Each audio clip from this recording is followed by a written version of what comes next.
back to the Wedding Buzz. It's your host, Sydney, and today we're going to dive into day of timelines. If you've never planned a wedding before, what's recommended for a day of timeline might seem crazy to you. So I'll break it down and maybe give you some insight on what a day of timeline should look like when you're planning your wedding. So we're just going to start in the beginning, in the morning when you first wake up, and then kind of get you through the ceremony. I'm not going to dive all the way into the reception for today's podcast. It's a lot to digest. So let's just get you from waking up that morning to the ceremony start time. So when you are thinking about the morning of your wedding, I want you to think about the time that you want your ceremony to start. So let's say you're starting at like 4:00. If you're doing a 4 p.m. ceremony, when you're picking that ceremony start time, I want you to think about cocktail hour, photos, sunset, golden hour. Look at where you're getting married. Look at the time of year that you're getting married and see when the sun is setting, because you're going to want some really pretty pictures during that golden hour while the sun is setting. So you probably want your cocktail hour to be during golden hour. Anyway, if your ceremony is, let's say, starting at 4 p.m., now we're going to work backwards. Are you doing a first look? If so, this should be about 2 hours prior to the ceremony. So this would be around 2 p.m. If you don't want a first look, then obviously you can skip that part. But for this example, let's say we're doing a first look because it is really common these days to do a first look.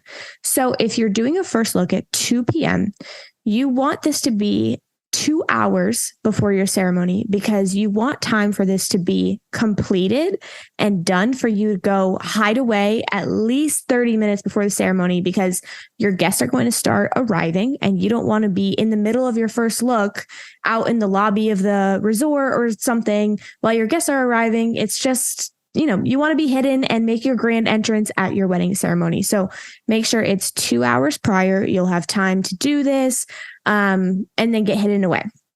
So with the first look being 2 hours prior, you're going to need to get into your wedding dress about 40 minutes prior to that first look. Bridal gowns are often very big, long, heavy, poofy, and it's not the easiest to put on, especially when you're rushing. So yes, 40 minutes is probably more time than you need, but plan for that 40 minutes so that chaos does not arise. There's also jewelry, accessories, and you want to do things slowly so you're not ruining your hair and makeup. So if you're not doing a first look, I would plan to put your dress on 2 hours prior to the ceremony so you can take some photos of getting dressed, getting ready with your bridesmaids, etc. So we're going back to our first look example. So ceremony's at 4, first look is at 2. You're getting your dress on at 1:20, so about 40 minutes prior to the first look. That means hair and makeup need to be done by 1 p.m. the latest, which is 3 hours prior to the ceremony. When I tell brides that they should have their hair and makeup all done 3 hours prior to the ceremony, a lot of the time they're like, that is so early. Like, why? Things always take longer than you think, And sometimes hair and makeup takes longer than is planned for, which it shouldn't, but we're adding a little bit of buffer time into this schedule so that if there is a small bump in the road, it doesn't cause major bumps in the road. It's, you know what? That took 5 minutes longer than we thought, but we had wiggle room in the schedule, so we're all good. So hair and makeup needs to be done at 1 p.m. so that you can then I'm sure you've seen photos of brides and bridesmaids in their little PJs of getting ready, or even the bride like getting her makeup done. If you look at those photos, you'll notice that the bride's hair and makeup is usually already done. They're not taking pictures of the bride with one eye with makeup on and the other eye not. Those are pretend photos so that the bride doesn't look crazy in these photos. So if the hair and makeup is done at 1, that's also when your photographer probably will arrive. And you can get a couple getting ready shots, get in your dress, and then also take a few getting dressed shots. That is the same thing. You don't really want your photographer in the room while you're getting dressed. Bridal gowns are not the easiest always to put on unless your dress is very simple. And your photographer, if they're in the room while you're actually getting dressed, is probably going to get you making some funny faces as you're struggling to get that dress on. So get the dress on and maybe just not zipped up all the way. And then your photographer can come and get some pictures of your mom, your sister, your bridesmaids, zipping up your dress, pretending to put your shoes on. That's another one. Taking pictures of you putting your shoes on, bent over, or someone else bent over helping you with your shoes is usually not the cutest picture. But if the shoes are already on and we're just kind of pretending to do the strap, those can be really, really pretty pictures with some soft smiles. I'm sure you've all seen some videos or TikToks, reels joking about like soft smiles for your wedding. So you can pretend to be putting on your shoes and your dress and get some soft smiles for your photos. So back to the timeline, ceremony starting at 4:00 in this example. Ceremony starting at 4:00. You're going to do a first look at 2:00. You're putting your dress on at 1:20 p.m. Hair and makeup is done at 1 p.m. So here is the big question. If you have to have hair and makeup done at 1 p.m., and this is not just for the bride, this is bride and bridesmaids, hair and makeup done at 1 p.m. Now, of course, if you go to your first look and there's one other bridesmaid or something that needs her hair and makeup finished, okay, but typically you want to get the pictures of all of the girls together. And you also typically don't have the bride go first early in the morning so that her makeup is really as fresh as possible. You don't want her to go first. You don't want her to go last, kind of towards the end. But usually you want everybody's hair and makeup to be done at that 1:00 if you're following this example timeline. So if hair and makeup need to be done by 1:00, what time do you need to start getting ready in the morning? So stick with me for a minute because we're going to do some math here. And this is how you can roughly figure it out. Of course, your hair and makeup artists are professionals. They should help you figure this out. But a lot of people don't quite understand why the timeline is what it is. And that's what I'm trying to explain to you so that if you have professional hair and makeup and you have a wedding planner, you can maybe understand where they're coming from. And then if you don't have professional hair and makeup or you don't have a wedding planner, maybe this will help you make sure that the schedule is correct. So typically every artist is going to be a little different. Some hair and makeup artists can say, oh, I'll do, they call it a service. So makeup is a service and then hair is a service. And each girl that's getting hair and makeup is counted as getting 2 services. So each service is roughly going to take 45 minutes. Now, again, it might take them 30 or 35 minutes, but I like to calculate 45 minutes because there's always a little window of, okay, this girl is done. Who's going to come next? Where is that girl? Is she in the bathroom? Is she eating a snack? Like, where is she? She needs to get in the chair. So there's always that little flip time. So I like 45 minutes per service. So again, wiggle room is always a good thing on wedding day. Now, of course, you don't want hours upon hours of just sitting around, but that typically doesn't happen. So you're going to count 45 minutes per service. So per hair, per makeup. Each girl that's getting hair and makeup, typically they're getting both, is going to be an hour and a half.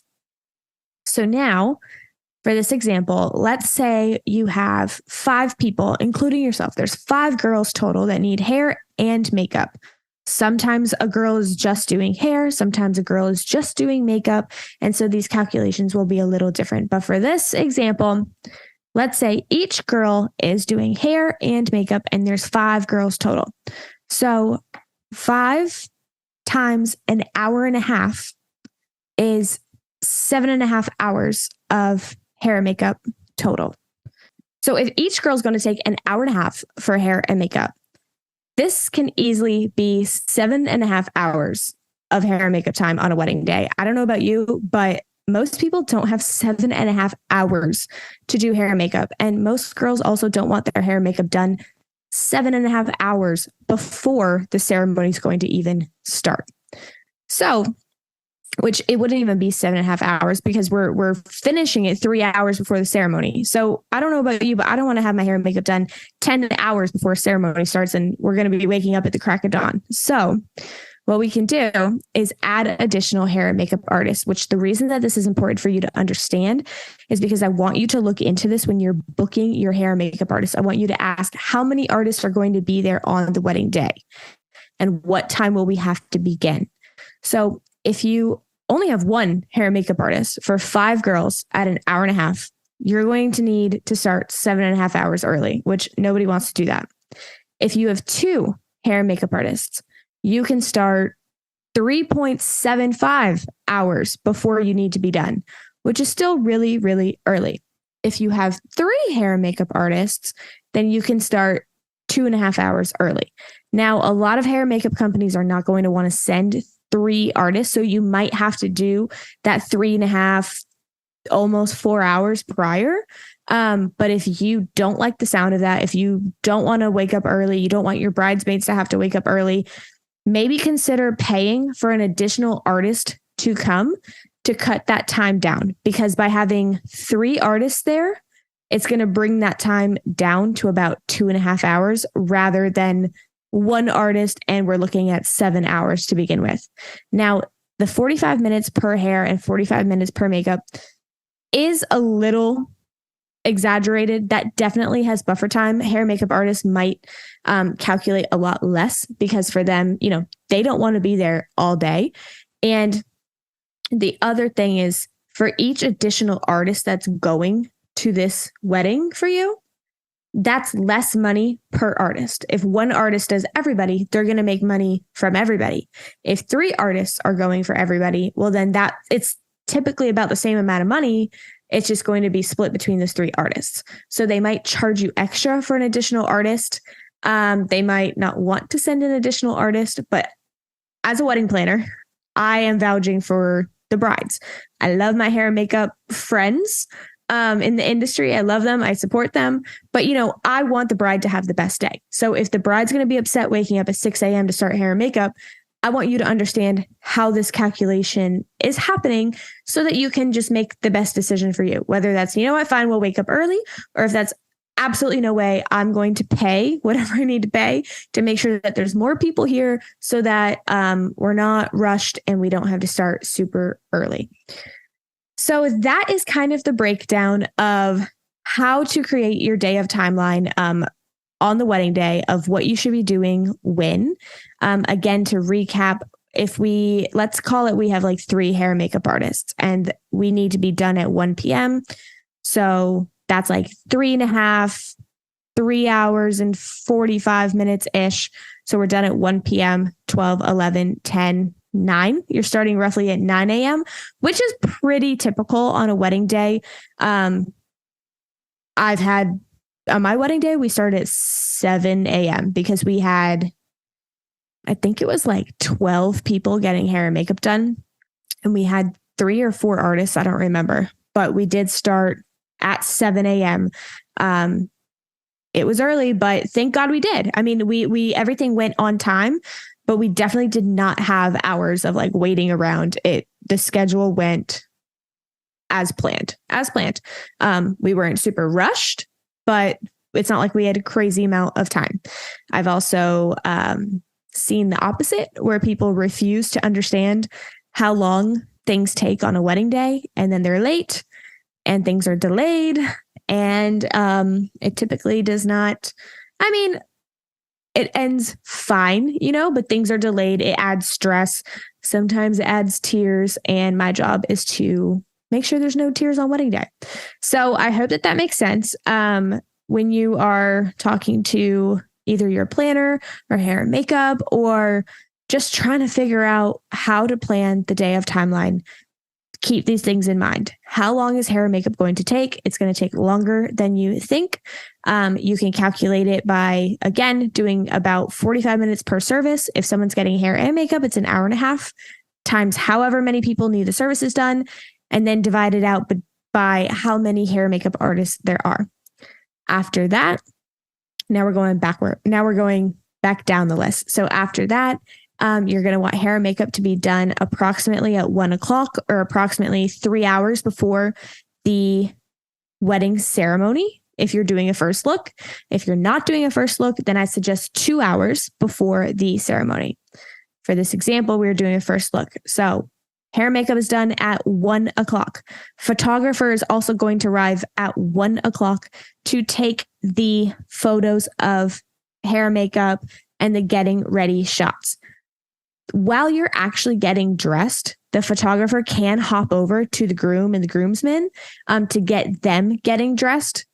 Because again, you're not actually getting photos of getting dressed. Typically, you don't want photographers and whatnot seeing you in your underwear. So they can take some hair and makeup shots right at 1 o'clock, go take pictures of the groom and the groomsmen.